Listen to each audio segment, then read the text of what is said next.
Okay, so I have a couple of announcements. The first one is I'm going to be working with John Tattersall.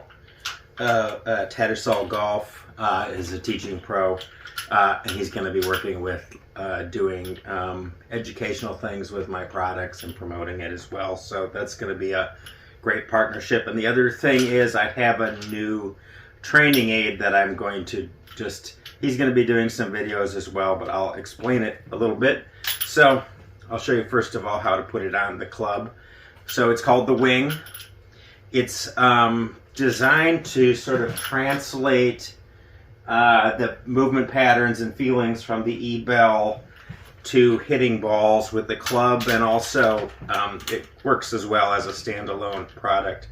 So put it on the grip, right at the bottom of the grip. You don't want to clamp it here because it could mar your golf club. So this goes right on the bottom and clamps on there. You can take this on or off, or so you can kind of use it as a reference as to where your hand sits and for other things that I'll explain later. But and you can also go down this way. So if you're just looking for a reference, like where should I grip it, if you sort of start with that as your grip and just go horizontally, and maybe that's your spot. So it gives you kind of a reference as to where to end with your hands there. So you want to set it up so that this is sort of, this plane is 90 degrees-ish to the club face. So some people will play maybe a little bit under or a little bit more this way. So you set it up relatively for this to maintain this sort of extension of your arm plane, but there's a small amount of variation. So you want to test it out. I play it myself maybe just a fraction sort of under. That's how my hand likes to sit. So, but you set this up, feel like this hand is then the club face, and we'll clamp that on there. All right, so what are you doing with it? That's the question, right? So let's start with this one. Kind of a brief example. So you get a nice plane. I was working with John a few weeks ago, and he suggested to me, and I think this is an interesting point, he said the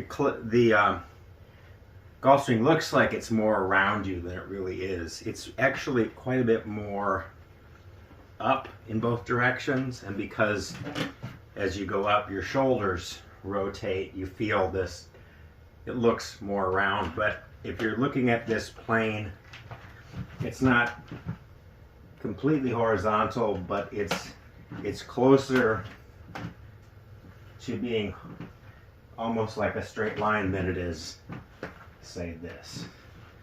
So that's the feeling you want to get first off. Start that, and you'll notice that with good players, the club never doesn't go this way. The club goes up this way, right? So you're going up both ways. So at any rate, either with your E-Bell or just with this alone, what you're working on is to understand really what the release, the sort of ideal release pattern. So a lot of golfers, and this is just partly because you got mass out here, the club wants to sort of roll open and roll closed, which creates a lot of extra timing really in the swing. So what you're working toward for a release pattern is, first of all, to maintain this arm structure through your swing. And people will say, well, then where's your little extra release then? How do you create speed, and how do you get that leg? Well, it's a subtle difference actually. So instead of this happening, this is happening.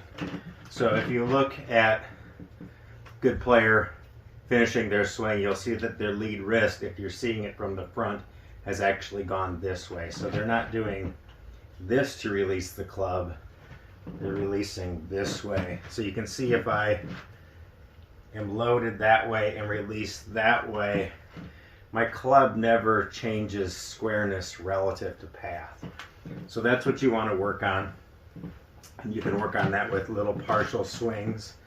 So like the E-Bell, you're kind of turning path and face into one structural element that you can then understand. So if I can get, now my path and my face are sort of one thing, right? So I could hit a little shot this way. Let's see. That one I felt a little bit like I was trying to get it up in the air. You don't need to do that, obviously. The club face gets it up in the air, so let's just pass this through the ball. That one was much better. So, getting a feeling, really, of your club face as being controlled to some extent by this.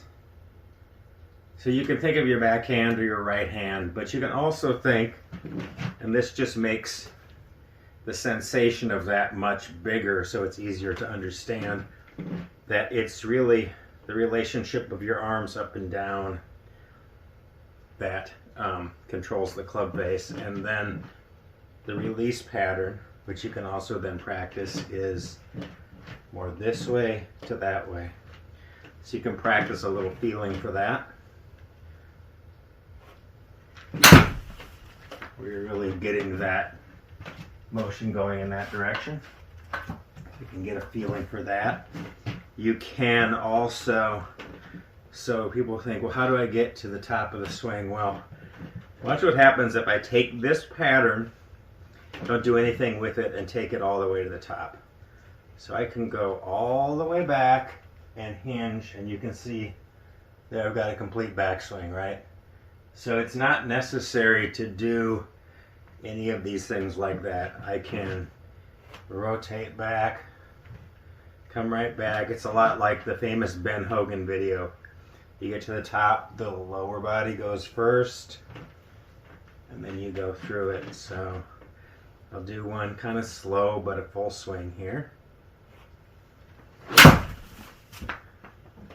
So the other thing you'll start to figure out is, if you're maintaining this well and you're going either left or right, it means you're probably moving this way or this way. So if I go back, my whole unit goes that way. If I go forward, my whole unit goes that way.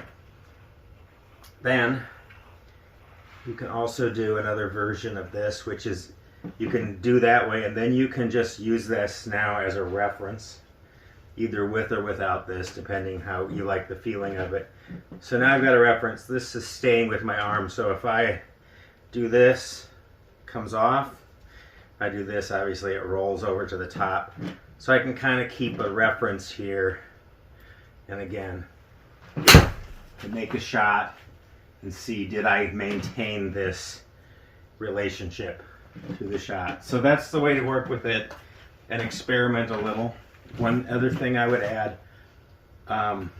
well, so first of all, see what your habit is. So you'll probably find that you have something that you can't sort out, and this is going to help you figure out, okay, how do I sort that out and get back and get through and get a move that makes sense. And the one other thing I would work on a little bit is, the other way is a strong lateral move is a way to put power on this without throwing anything else out of plane. So that's sort of a normal weight transfer, let's say. I can do that. Right, sort of a moderate partial shot there. And now if I want to add some speed to that, I can just ramp up this weight transfer. So shifting laterally, and then the rotation happens sort of after the fact. So I can add more speed by just hitting that lateral move harder. And you should be able to, with this, go up to 80-90% of a speed of a normal shot. So that means you're using your body really well when you can do that. So that's the basics. There's a lot more subtlety, and my friend John will be elaborating on that in the future, and also I think at some point there will be availability of lesson programs and things like that we can do, but we're kind of just starting out this collaboration. That's pretty exciting. And if you're interested in this, it's on my website. If you have any questions, just send them to my YouTube channel and I'll try to answer them. Thanks.